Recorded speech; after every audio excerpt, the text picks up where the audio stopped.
ఆరుహ్య కవితాశాఖాం వందే వాల్మీకికోకిలం. శ్రుతిస్మృతిపురాణానాం ఆలయం కరుణాలయం. నమామి భగవత్పాదశంకరం లోకశంకరం. వాగర్ధావివ సంపృక్తౌ వాగర్ధప్రతిపత్తయే జగతః పితరౌ వందే పార్వతీపరమేశ్వరౌ. సూక్తిం సమగ్రయతున స్వయమేవ లక్ష్మీః శ్రీరంగరాజమహిషీ మధురైః కటాక్షైః. వైదగ్ధ్యవర్ణగుణగుంభనగౌరవైర్యాం కండూలకర్ణకుహరాः కవయోధయంతి. హైమోర్ధ్వపుండ్రమజహన్మకుటం సునాసం మందస్మితం మకరకుండలచారుగండం. బింబాధరం బహుళదీర్ఘకృపాకటాక్షం శ్రీవేంకటేశముఖమాత్మనిసన్నిధత్తాం. విమలపటి కమలకుటి పుస్తకరుద్రాక్షసస్తహస్తపుటి కామాక్షి పక్ష్మలాక్షి కలిత విపంచి విభాసి వైరించి. మనోజవం మరుతతుల్యవేగం జితేంద్రియం బుద్ధిమతాం వరిష్టం. వాతాత్మజం వనరయూధముఖ్యం శ్రీరామదూతం శిరసా నమామి. ఆపదామపహర్తారం దాతారం సర్వసంపదాం లోకాభిరామం శ్రీరామం భూయో భూయో నమామ్యహం. హరి ఓం. పరమేశ్వర స్వరూపైన సభకి నమస్కారం. మనం అందరం ఉన్నటువంటి ధర్మం సనాతన ధర్మము అని పిలువబడుతోంది. సనాతనుడు ఎవరు అంటే పరమేశ్వరుడు. ఆయన యొక్క ఆది కానీ అంతము కానీ ఎవ్వరికీ తెలియదు. ఆయన ఎప్పుడు సృజింపబడ్డాడు అన్న మాట తలెత్తదు. అసలు ఈ లోకములు ఉన్నా లేకపోయినా ఆయన మాత్రము దేశకాలాదులకు అతీతుడై ఎల్లకాలముల యందు ఉంటాడు. మహాప్రళయం జరిగిపోయిన తరువాత కూడా తనంత తానుగా ఏ ఇతరమైనటువంటి వెలుతురు సాధనము అవసరం లేకుండా తనని ప్రకాశింపచేయడానికి తనని చూపించడానికి సూర్యచంద్రుల యొక్క సహాయము కూడా అవసరం లేకుండా తానొక్కడే ప్రకాశించేటటువంటి స్థితిలో ఉండేటటువంటి వాడు భగవానుడు. అందుకే శృతి ఆయన గురించి చెప్తూ నత్ర సూర్యోభాతి నచంద్రతారకం నేమా విద్యుతోభాతి కుతోయమగ్ని త్వమేవ భాంతమనుభాతి సర్వం తస్య భాషా సర్వమిదం విభాతి అంటుంది. మహాప్రళయం అయిపోయిన తర్వాత ఇక సూర్యచంద్రుల యొక్క ప్రకాశము కూడా లేకుండా ప్రళయజలముల యందు కటిక చీకటిలో లోకంబులు లోకేశులు లోకస్తులు తెగిన తుది అలోకంబకు పింజీకటి కావల యవ్వండేకాకృతి వెలుగువతని నేసీ వింతున్ అన్నట్లుగా ఒక్కడై మిగిలిపోయేటటువంటి వాడెవరు అంటే ఆ పరమాత్మ. యథార్థమునకు ఉన్నది కూడా ఒక్క పదార్థమే. అటువంటి పరమేశ్వరుడు ఆదిగా ఆయన గురించి తెలియచెప్పేటటువంటి ధర్మంగా ఆయన ఎప్పుడు ప్రారంభమయ్యాడో అప్పుడే ఈ ధర్మం కూడా ప్రారంభమైంది. అందుకే దీనికి సనాతన ధర్మము అని పేరు. అటువంటి సనాతన ధర్మము ఏది ఉన్నదో ఆ సనాతన ధర్మంలో మనందరం కూడా ఉన్నాం. ఈ సనాతన ధర్మమునకు ఒక విశిష్టమైనటువంటి లక్షణం ఉన్నది.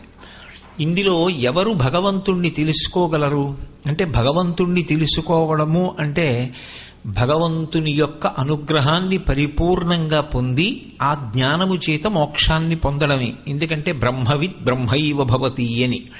ఎవరు బ్రహ్మమును తెలుసుకొనుచున్నాడో అంటే అనుభవంలోకి తెచ్చుకుంటున్నాడో వాడే బ్రహ్మమగుచున్నాడు అని. అయినప్పుడు ఆ బ్రహ్మమును తెలుసుకోవడానికి అందరి యొక్క శక్తి ఒక్కలా ఉండదు. ఒక్కొక్కరు ఒక్కొక్క భూమిక యందు ఉంటారు. అందరూ ఒకే రకమైనటువంటి శక్తియుక్తులు కలిగిన వారు అనుకోండి, అప్పుడు అందరికీ కలిపి ఒకే రకమైనటువంటి ప్రణాళిక ఒకే రకమైనటువంటి పద్ధతి ఏర్పాటు చేస్తే సరిపోతుంది. కానీ ఒక్కొక్కరికి ఒక్కొక్క రకమైనటువంటి శక్తి ఉంటుంది. అందరూ కేవలం ఆత్మతత్వాన్ని విచారం చేయగలిగినటువంటి స్థితిలో ఉండరు. అందరూ ధ్యానంలో అంతర్ముఖత్వాన్ని పొందగలిగినటువంటి శక్తితో ఉండరు.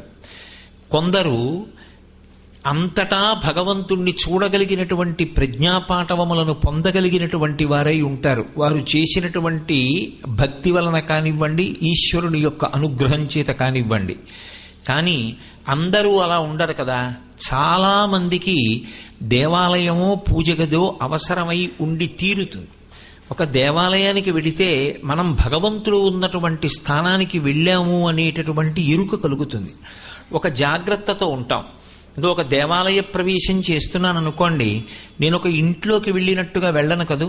చెప్పులు విప్పి ఏదో సంప్రదాయమైనటువంటి దుస్తులు కట్టుకుని ఓ పత్రమో పుష్పమో ఫలమో పట్టుకుని దేవాలయ ప్రవేశం చేసి మౌనంగా అక్కడ ప్రదక్షిణం చేసి నమస్కరించి నాకు వచ్చినటువంటి స్తోత్రం ఏదో చదువుకుని నా తీరని అవసరం ఏమైనా ఉంటే ఆయనకి విజ్ఞాపన చేసి, ఒకవేళ ఆయన నేను అడగవలసినటువంటి అవసరాలు ఏవీ మిగల్చకుండా అన్నిటికీ ఆయనే ఆదుకుని ఉంటే పరమ ప్రీతితో ఆయనని చూడకుండా ఉండలేక చూడడం కోసమని చెప్పి దేవాలయంలోకి ప్రవేశిస్తాం, లేదా ఒక పూజ గదిలోకి ప్రవేశిస్తాం తప్ప అన్ని వేళలా దేవాలయాన్ని పూజ గదిని విడిచిపెట్టేసిన తరువాత కూడా అన్ని చోట్ల భగవంతుణ్ణే చూడగలిగినటువంటి శక్తి అందరికీ ఉండదు. ఇంట్లోకి వెళ్ళాననుకోండి, ఇంట్లోకి వెళ్ళాక కూడా భగవంతుణ్ణే మనసులో అంతటా చూడగలిగిన ప్రజ్ఞ, లేదా ఓ కార్యాలయానికి వెళ్ళిన తరువాత కార్యాలయం అంతటా భగవంతుణ్ణి చూడగలిగినటువంటి ప్రజ్ఞ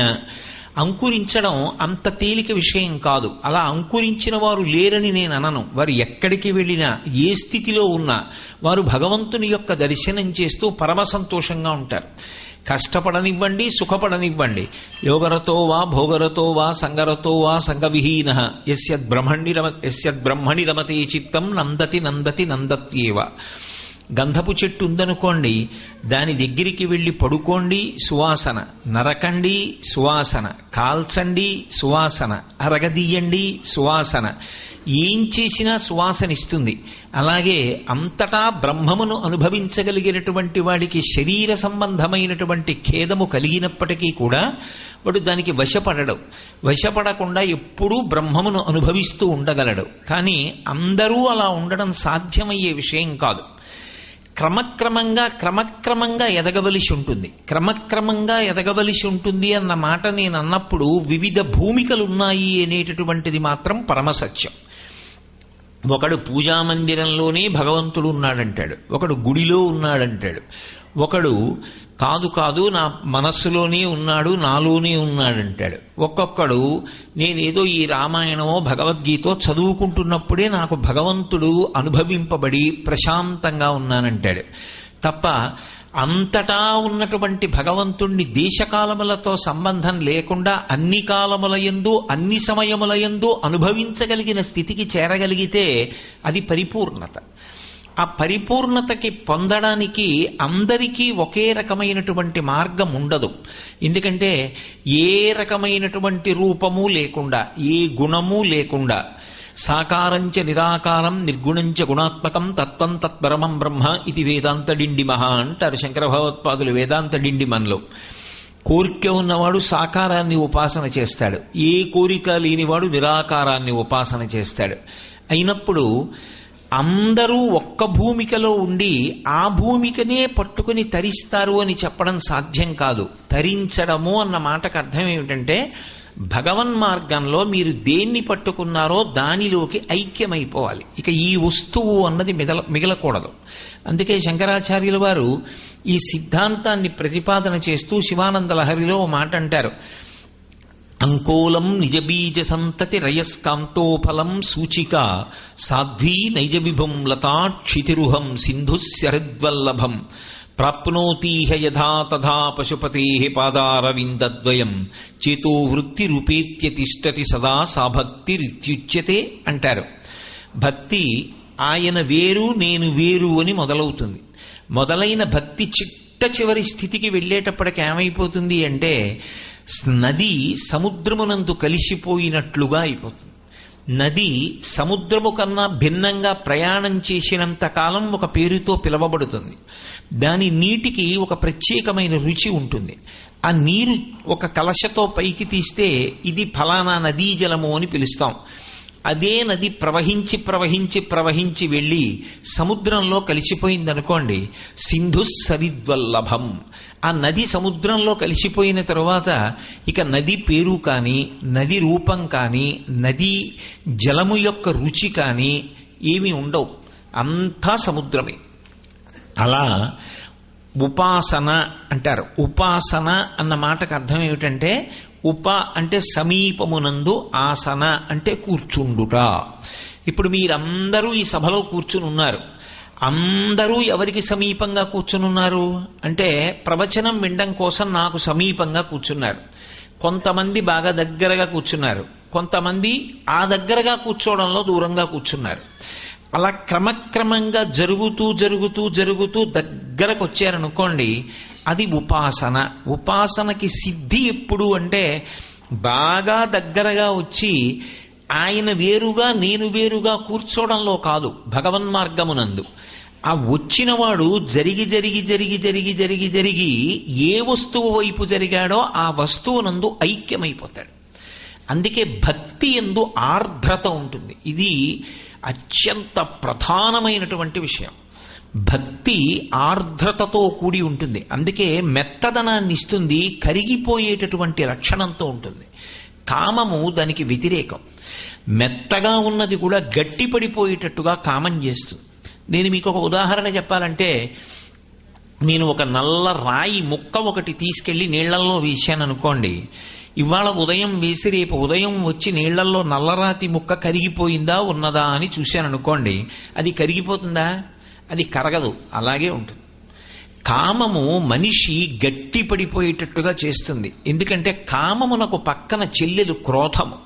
ఒక కోరిక తీరలేదనుకోండి, వెంటనే అది మార్గం వెతుక్కుంటుంది. ఎవరి వల్ల నా కోరిక తీరలేదు, ఎవరినో ఒకరిని దానికి బాధ్యుల్ని చేస్తుంది. చేసి అక్కసు వారి మీద తీర్చుకుంటుంది.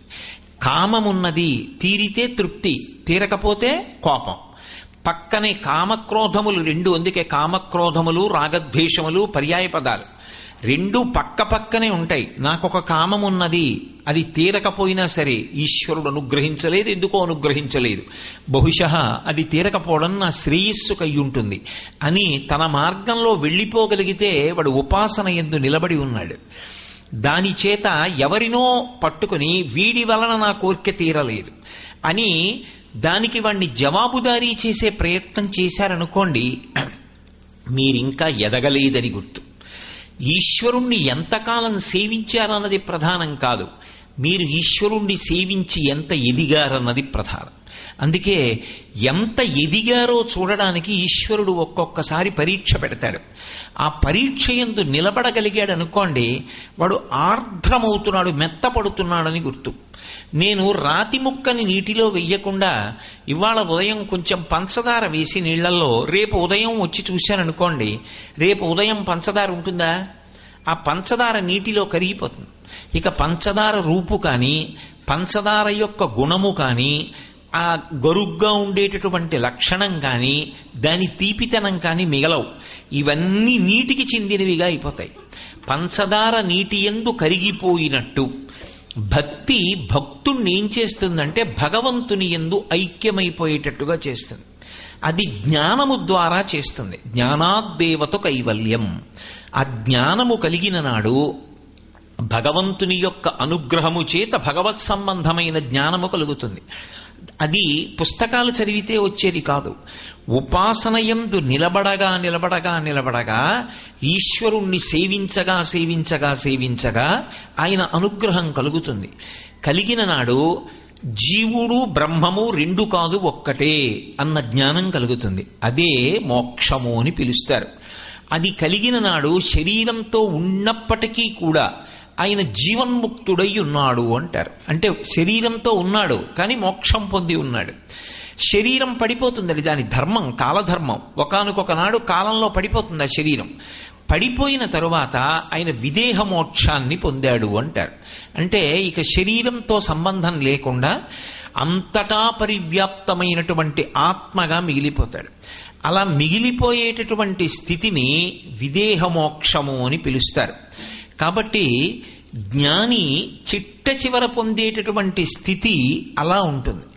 దీనికి భగవంతుని యందు ఐక్యమగుట అని పిలుస్తారు. దీనికి మీరు ఒక్కటి ఆలోచించండి. అసలు ముందు రాతి ముక్కగా ఉండకూడదు. రాతి ముక్కగా కాకుండా ఆ నీటి యందు కరిగిపోయే పదార్థం కావాలి. ఉపాసన అనేటటువంటిది అక్కడ ప్రారంభమవుతుంది. అందుకే మీరు బాగా పట్టుకోగలిగితే ఒక విషయం కనపడుతుంది. భక్తి దేనినిస్తుంది అంటే పరమశాంతినిస్తుంది. అసలు భక్తికి ఉండే మొట్టమొదటి లక్షణమేమి అంటే పరమ ప్రశాంతంగా ఉంటాడు, తాను ప్రశాంతంగా ఉంటాడు, ఆయన చుట్టూ ఉన్న వాళ్ళు ప్రశాంతంగా ఉంటారు. అందుకే మీరు ఎప్పుడైనా గమనించండి, ఈశ్వరుడు ఉన్నటువంటి నెలవు, పరమ భాగవతోత్తములు ఉన్నటువంటి నెలవు శాంతికి పర్యాయపదములై ఉంటాయి. ఎందుకని అంటే వారిలోంచి వచ్చేటటువంటి తరంగములన్నీ కూడా శాంతి సంబంధములై ఉంటాయి. కారణం, నిత్యతృప్తులై ఉంటారు. ఏదో లేదు ఏదో పోతుందన్న బాధ ఉండదు. ఏది ఈశ్వరుడిచ్చాడో దానితో తృప్తి. మిగిలిపోయే కామం ఏదైనా ఉంటే ఒక్క కామమే మిగులుతుంది. అది ఏ కామము అంటే అన్ని కామములు, అన్ని కోర్కెలు కలిపి ఒక్క కోర్కెగా మారిపోతాయి. అది ఈశ్వర కామము.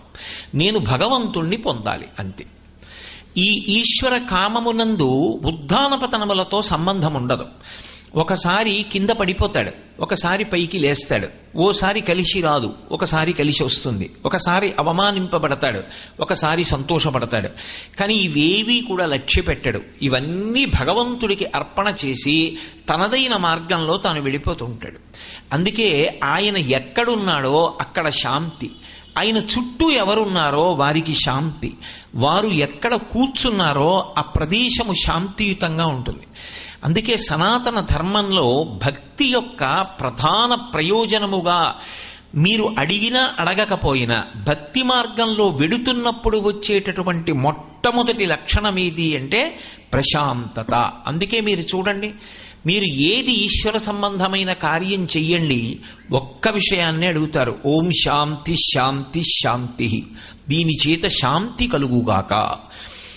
అందుకే త్యాగరాజస్వామి కూడా శాంతము లేక సౌఖ్యము లేదు సారసదళ నయన అంటారు.